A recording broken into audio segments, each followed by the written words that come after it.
What's happening, everybody? Welcome back. This is Forgo, and today I'm going to show you a free-to-play team to take down Immortal Vulkan. Now, I've spoken about what I feel a free-to-play team is. These are characters that you can always get from your summon tickets, from your summon tokens, and what have you in the game. You don't have to spend any rubies to get any of these characters or to get any of these cards to be able to do this. Now, it is all RNG as far as, what cards you get and which characters you get and how often you get memories. But this is a free-to-play setup, and it's going to be these guys right here. This team can actually hit the 500 million, and, the blue does have an advantage. Now, something to keep in mind about Immortal Vulkan is that you want to apply poison on the first team. This is going to enable you to do a lot more damage to this guy. And then on the second team, you want to have characters that have HP recovery.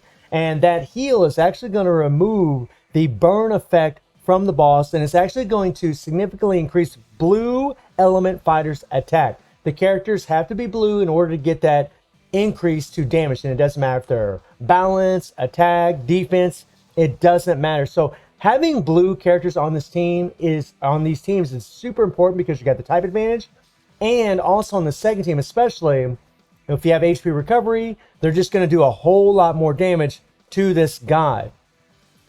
And you absolutely want is Immortal Vulkan really is one of the harder Immortal dungeons to get through. And what we're going to do is we're going to be using K here for that increased PG rate by 20%, increased red fighter 45%. Notice that I have Leona on the team. Leona is a blue fighter, right? So she's got the type advantage, but unfortunately, she isn't going to benefit from the PG rate leadership. Now, you could put in pretty big in place of her. Pretty big does have poison, but you'll find that Leona actually will be better, even though she's not going to be benefiting from the attack buff from K. She's not going to benefit from the PG rate. She's actually still better because she's a blue. Again, she has a type advantage, and she does insane poison damage. Now, as far as the builds on the first team, these are the imprint stones that I do have on K. I have an attack stone on the first stone, or first slot, an attack stone on double attack on the third slot, and then I got a PG stone. You definitely want a PG stone for him. I've talked about him multiple times. And then for the card set, we just have a regular KS set. Again, these are always available in the game. We are using his option card, which again, is always available in the game. And he does have max capsules. And then we have Mr. Karate. Mr. Karate, we actually have an HP stone for his first stone. We have an HP stone for his second stone. And then we have a double attack for the last stone. You could just give him all HP stones. The HP stones that I have are actually from the Immortal Victor. So you can always get them. The double attack are difficult to get, but it is possible to get those from Guild Raid. And really for Mr. Karate, it doesn't matter what kind of imprint stone you have, if it's double attack or not, because he doesn't have any dot damage per se. I mean, he does have he does have bleed damage for 3 seconds when attacked while burned or bleeding. So, actually having bleeding imprint stones would be better in certain situations, but he does reflect burn, and that's actually very important for the Immortal Vulkan because he actually does do burn damage to you. So that's going to allow him to do a lot more damage to this guy. So yeah, having bleed stones actually would be better. And then I am running a Leah set and just regular option cards, and it's 3 PG max capsules. Leona here, now there's a couple different ways to go with Leona. I'm actually using her 5 PG card, and I'm using the KS set.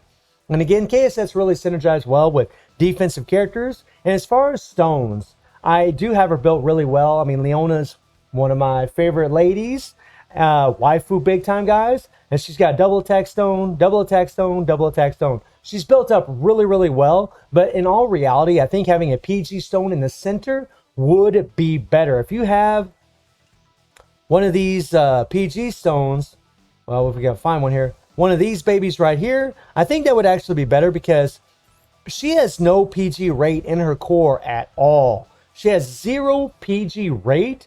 And even if with a PG rate leadership, 20% PG rate leadership, that would only give her 28% PG rate in total. So I really think having a PG rate stone would be better because it's actually going to help stall that timer. But as you all will see, we're not going to need it. And she does have max capsules except for HP. They're not quite maxed out. And then we get into the next team. This is an all blue team. Again, remember on your second team, your damage is going to increase big time as long as you have HP recovery. And we do have Rio here for the increased PG rate to blue fighters by 20%. You could also use gold version swimsuit Shazuru as well. She's actually really good as far as leadership too. But I wanted to use Rio because he just has a lot more damage. And Rio here, I don't have no capsules, guys. I have no capsules on the sky at all. I have recovery imprint stones on him. This first one gives him the increased attack by 5%. And then he gets the recovery HP by 7% upon landing an active skill as a critical hit when HP is 70% or less. So when his HP gets below 70%, which won't take that long against Immortal Vulkan, he's going to start getting a recovery. And when he does get that recovery, that's going to allow them blue fighters to do a lot more damage to the Immortal Vulkan. And really, Rio really needs the survivability. The next stone that I have on him is increase HP by 10%, which is very important, especially for survivability. And then we got to recover HP by 2% every 1 second for 7 seconds upon using Awaken Skill. So when we use that Awaken Skill, we're actually going to start getting another heal, which again is going to allow us to do more damage to the Immortal Vulkan. And then my last stone is just an HP stone with Chill. Rio does have Chill damage on him, so that's actually really good. And having this extra HP is actually really important. Rio is actually one of those characters, you could put double attack on him for sure, but you could put HP on him to actually add survivability. Every time you get a heal, the more HP you have, you know, your healing is a healing multiplier. So the more HP that you have, the more heal that you're actually going to get. It's actually going to increase your survivability quite a bit. So that's why I decided to go with that. But as you all will see, even with my build, I mean, at level 50, it'd be a lot better. But at level 30, with no capsules on him, he definitely can die pretty quick. And I do have an Akane. I have an Akane on him because we want those last few seconds of immunity. Whenever he gets down to 1% HP, he's going to get damage immunity for 2 seconds. And maybe he'll get a heal. Maybe he'll add a little extra survivability. Or maybe it'll allow us to do a little bit more damage, at least during that 2 seconds. Doesn't sound like much, but every little bit helps. Oh, and one thing to show about Rio here. Rio also, that's actually in his favor, is he does have a decreased damage received by 70%. It's only for 3 seconds. I really wish it was more than that. And he does have super armor, but he has no immunity. He has no hyper armor. And this is why his survivability is kind of, you know, it's not really the greatest. The decreased damage received would be a lot better if it was a little bit higher, or if it was last a little bit longer. 3 seconds really isn't that long.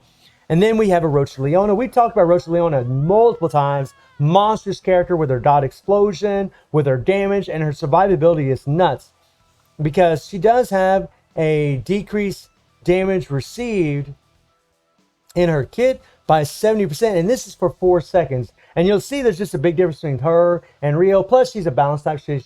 So she has actually higher native defensive and HP stats than Rio because she is a balanced character. He's an attack.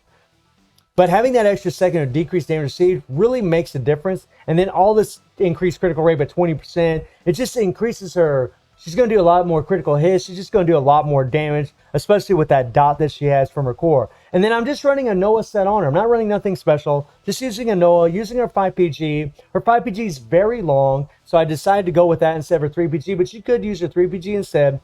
And she does have this option card, which is always available in the game. And it does give you PG rate, but something cool about Leona is that she does have crazy PG rate. I believe it's this skill here. No, this skill here. She has a 70% increase to PG rate on her second skill for 10 seconds. So she actually has insane PG rate. Even if you don't have this like character with a leadership that has PG rate, she's still going to build up her PG rate super fast because she's got this insane skill that gives her that 70% PG rate like Neskio. And then the star attraction, which is Zero. Now I do have him at level 50. He does have max capsules. And Zero does have hyper armor in his kit.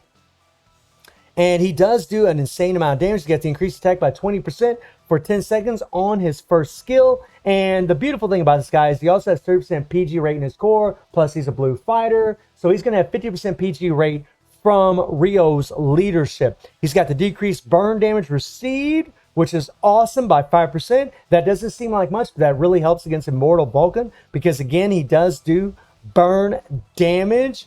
And he's got the increased attack by 20% for 10 seconds. And reflect stun effect when attacked. The reflect stun really doesn't matter, but the increased damage does.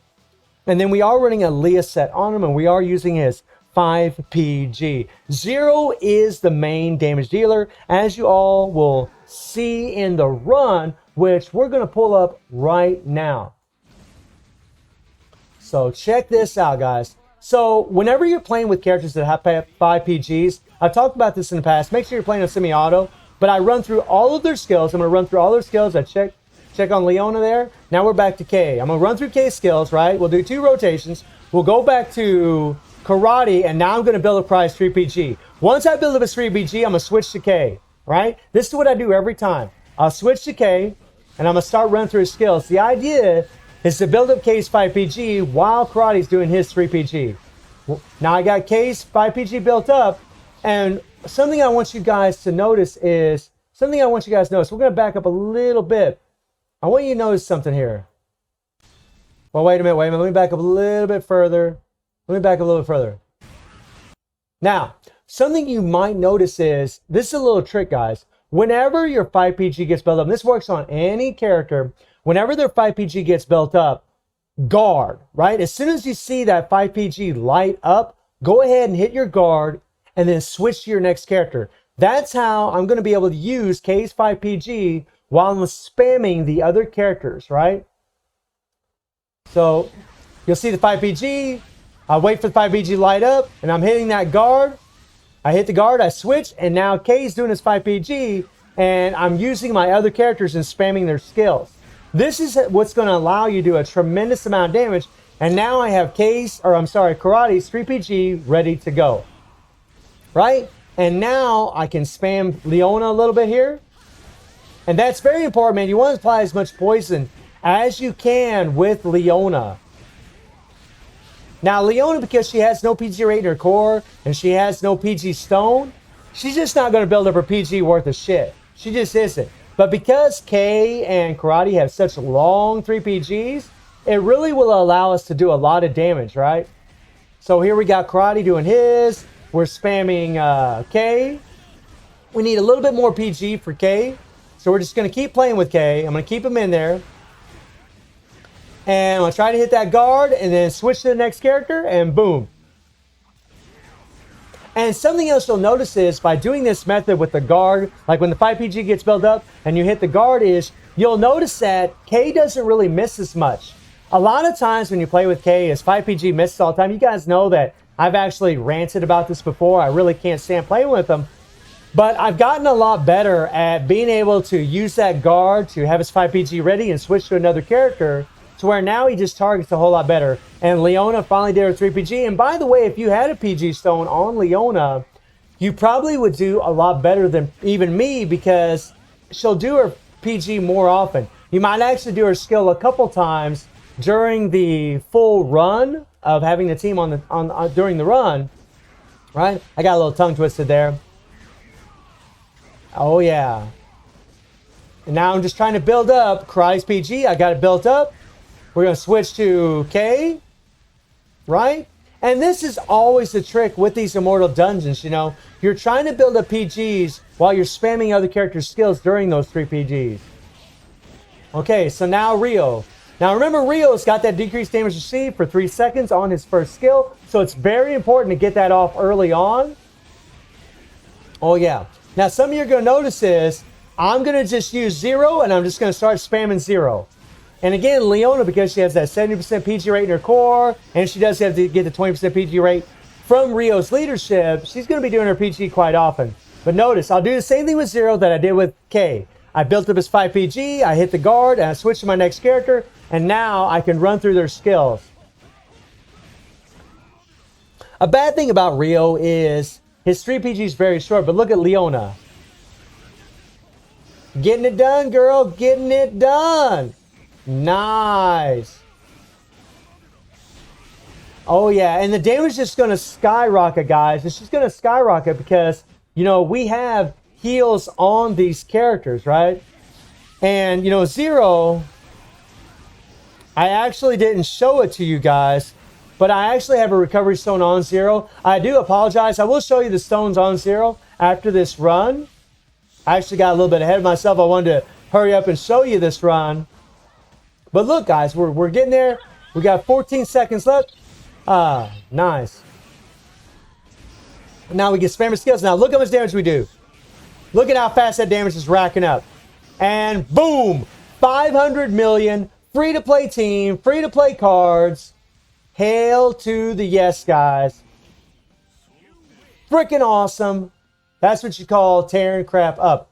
Now I'm going to go ahead and click this off. And you can see the stones that I am running on 0. And I am running that 1 recovery stone. And again, you know, I want that recovery stone because I want that heal. You know, whenever we use the awakened skill, we're going to get that heal. And then again, that's going to allow us to do a lot more damage to Immortal Vulkan. Now, for my last stone, I actually have an HP stone. And I have an HP stone because 0 actually doesn't have the greatest survivability. He doesn't have a decreased damage received. So it's very important when you're playing the character to always use his hyper armor. And again, you want to keep him in there because he's your main damage dealer on these teams. He's your main powerhouse. So you want to make sure you keep him alive. So I have an HP stone because I want to give him more survivability, right? I mean, you will get the increased fighter by 12% when you have the stone at level 10. But, you know, these are stones that you actually get from the Immortal dungeon. So that I thought that was a nice little thing to do.